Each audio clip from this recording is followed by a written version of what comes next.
Olá, amigos do programa Cá Entre Nós. A gente veio aqui ao Salar da Marquesa e hoje vamos falar um pouquinho da relação com o povo colombiano. Já que Ariadne Decker foi até a Colômbia, em Bogotá, e veio de lá muito entusiasmada, isso em outubro, antes dessa tragédia toda que renasceu a fraternidade entre os dois países, entre Brasil e Colômbia.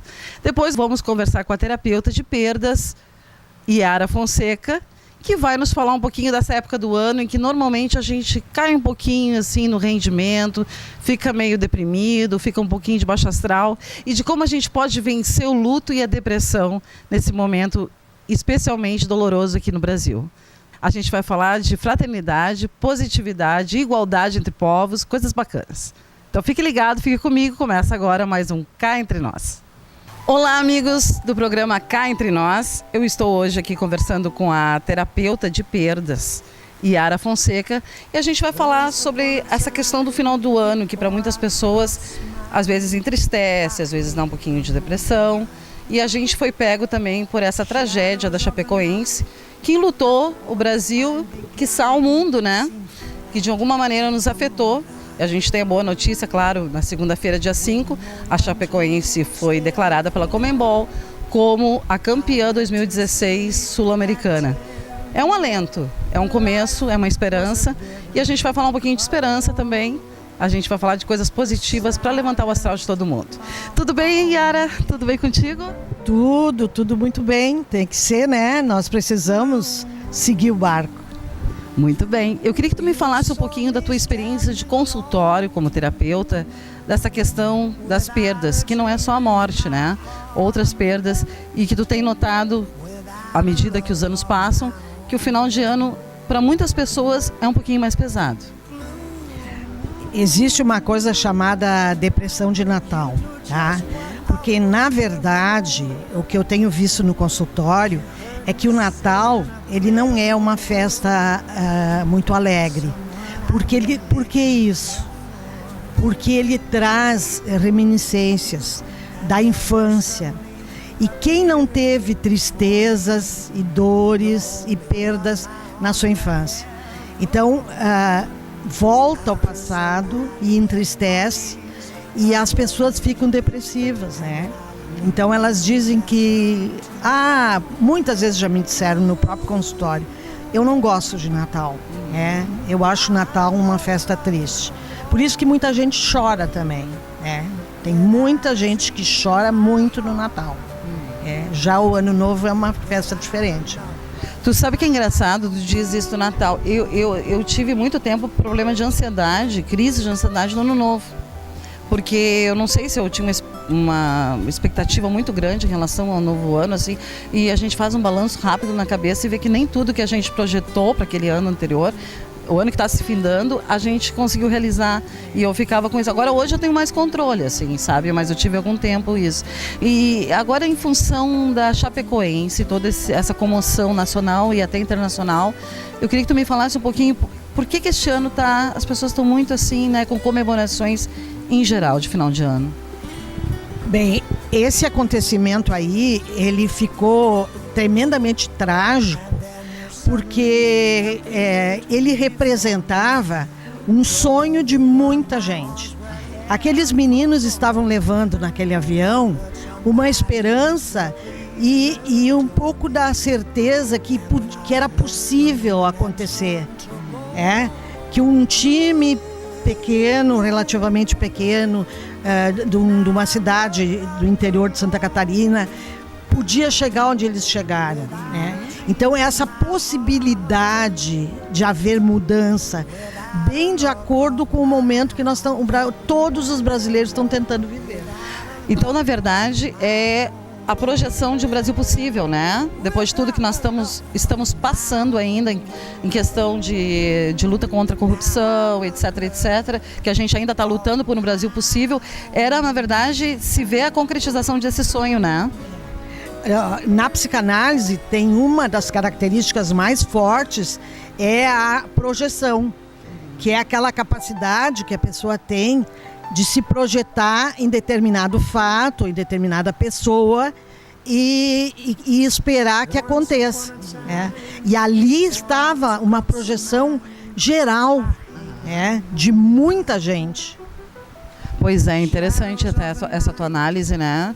Essa questão do Brasil também, o momento do Brasil também influenciou numa super comoção, né? Bateu muito forte nos brasileiros. E o que tu me explica do que acontece num momento desses, em que a gente recebe, isso qualquer pessoa, recebe apoio de onde menos espera e muitas vezes não recebe aquele apoio de quem a gente tem mais próximo. Que no caso da Colômbia, a Colômbia apoiou assim, amorosamente, de maneira solidária, o Brasil, abraçou o Brasil. Isso também acontece com as pessoas, né, que estão entrando numa depressão. Às vezes elas recebem um apoio, não é nem da família, às vezes de um amigo ou de uma pessoa que elas nem esperam, né? É que tem muita gente que eu vou me reportar um pouco para o luto, né? Eu me especializei em terapia de perdas e eu sempre, quando falo sobre luto, eu chamo muita atenção que o luto, o Criador, quando criou o ser humano, ele sabia que ele ia passar por perdas, né? E que ele ia precisar de muita força. Então ele botou um trabalho de luto. O luto, na verdade, é um trabalho e ele dura de meio ano a um ano. E ele tem 5 fases. Isso é uma coisa muito importante de falar. É normal, então vocês vejam a ordem dessas fases, de como é normal, né, Yara? Como é normal, a gente que já passou por lutos, a gente sabe exatamente isso aí que tu vai falar agora. A primeira fase, quantas vezes nós chegamos no velório e as pessoas mais atingidas são as que estão confortando. E estão dizendo assim, não, foi Deus que quis, tem que superar, tem que ser forte. Por quê? Porque elas estão em negação. Que é a primeira fase e ela dura uns 2 a 3 meses. O que é negar? Essa negação não é não saber, sim, é não sentir. Eu sei, eu estou ciente, mas eu não sinto. Vem até aqui assim e para. E eu tenho a impressão que essa gente que não ajudou também estava em negação, não queriam saber, sabe? Depois a segunda fase é a revolta. Daí a pessoa se revolta contra o mundo, contra Deus, contra a família, contra as pessoas. Ela se revolta contra tudo. É uma fase bem pesada, que é de revolta. E a pior das fases é a terceira. Porque daí está entrando a consciência e ela faz a depressão. Ela faz a depressão e daí ela chora, ela se deprime. E não se deve... Hoje uma pessoa disse para mim, uma senhora de 90 anos, que a família não quer que ela chore. E daí eu disse, olha, tem que chorar. A lágrima existe por alguma razão muito especial. Ela lava o sofrimento, né? Então tem que deixar as pessoas extravasarem o sofrimento. Finalmente, então, depois da depressão, quando vai passando... e uma coisa importante. Eu sempre digo que depressão é raiva do próprio ego. Tá? E está sempre aliado à culpa. Tem alguma culpa, consciente ou inconsciente. E quando então a depressão vai passando, vem a aceitação, tá? Que é a quarta fase, e finalmente, fechando o ciclo, fechando o trabalho de luto, a consolação. Muito interessante isso, né? E até a aceitação, né? Até chegar à aceitação, tudo leva tempo e as pessoas têm que dar tempo ao tempo, né? Respeitar que a pessoa está vivendo uma determinada fase, daqui a pouco ela vai ter outra, até aceitar essa questão da revolta, que faz parte do ser humano também, né? O ser humano extremamente passivo, ele não é um bom sinal, não é um bom sinal para a psique, né? Psique não. E outra coisa que eu não lembrei de falar é que às vezes há um retrocesso. Eu avanço, faço negação, passo para a revolta, já estou na depressão e daqui a pouco volto para a revolta de novo. Isso é muito normal.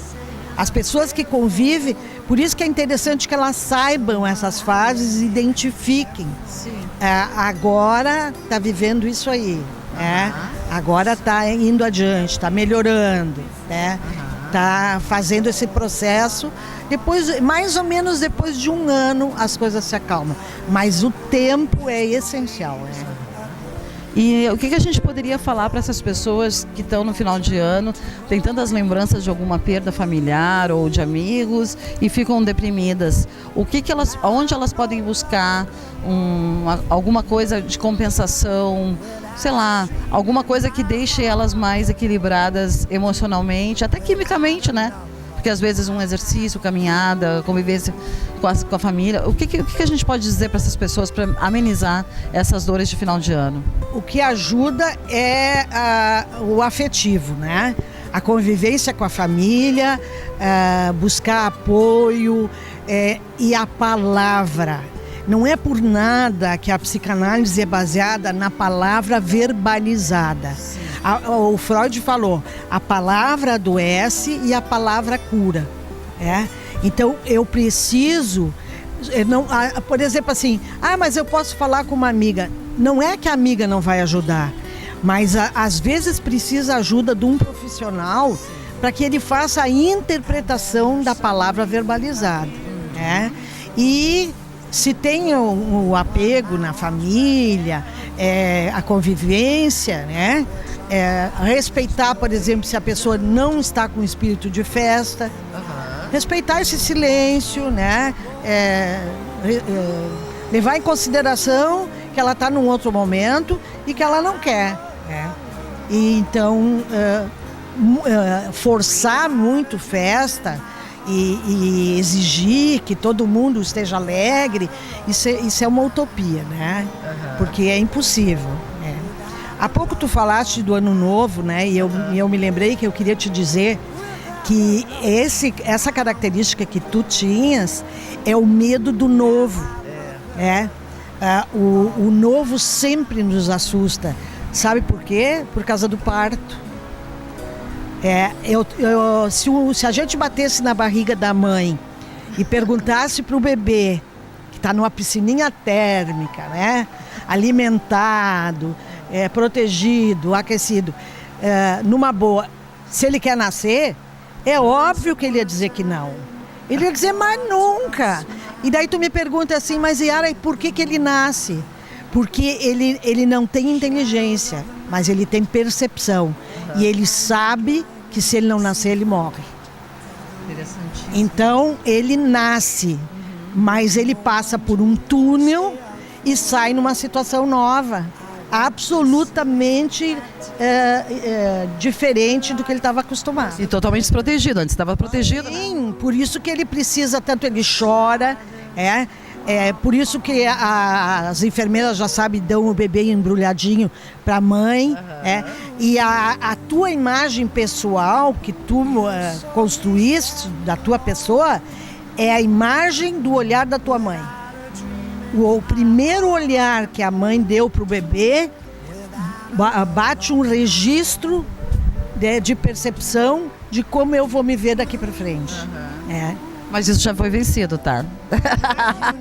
Isso já foi vencido. Agora não tem medo novo, não. Não. Tá vendo? Tu deve pesquisar o que aconteceu, o que ajudou a melhorar. Isso aí foi trabalhado. Tá vendo? Eu acho que fica aqui a dica, então, que é super importante, pessoal, procurar ajuda profissional também, não ter esse tipo de achar que consegue vencer tudo sozinho, né? Porque às vezes a gente acha na vida que consegue vencer as depressões, os medos, os anseios, as ansiedades sozinho e não consegue, né? A gente precisa muitas vezes do apoio de terapeutas, como a Yara Fonseca que eu conversei agora. E a gente volta daqui a pouquinho com mais Cá Entre Nós para vocês e mais uma entrevista exclusivíssima chegando aí. Até daqui a pouquinho. Fique aí.